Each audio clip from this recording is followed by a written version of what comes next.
آج مورخہ 5 فروری 2025 بروز بود جمعیت علماء اسلام ضلع گلگت نے ملک بھر کی طرح گلگت میں یوم یکجہتی کشمیر حسب سابق اس سال بھی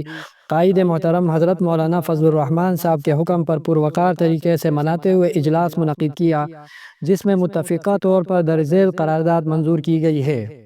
نمبر 1، آج کا یہ اجلاس مظلوم کشمیریوں کے ساتھ مکمل یکجہتی کا اظہار کرتے ہوئے اقوام عالم سے یہ مطالبہ کرتا ہے کہ وہ کشمیریوں کے حق خود ارادیت کو تسلیم کریں۔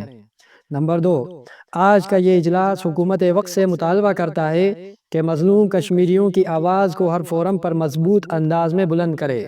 نمبر 3،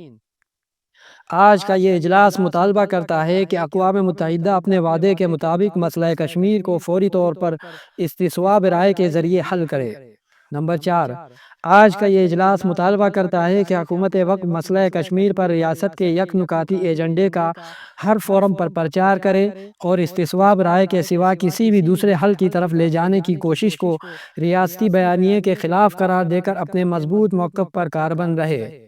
نمبر 5، آج کا یہ اجلاس پڑوسی ملک بھارت کو یہ باور کرانا چاہتا ہے کہ کشمیر اور گلگت بلتستان کے عوام کے دل پاکستان کے ساتھ دھڑکتے ہیں، لہٰذا بھارت گلگت بلتستان کے بارے میں اپنے گمراہ کن بیانات سے باز آ جائے اور اس خطے کے عوام کے حق خود ارادیت کے استعمال کی راہ میں غیر قانونی رکاوٹیں کھڑی کرنے سے باز آ جائے۔ نمبر 6، آج کا یہ اجلاس اہل کشمیر کے ساتھ یہ وعدہ کرتا ہے کہ وہ مالی، بدنی اور جانی ہر قسم کے تعاون کے لیے ہمہ وقت تیار رہے گا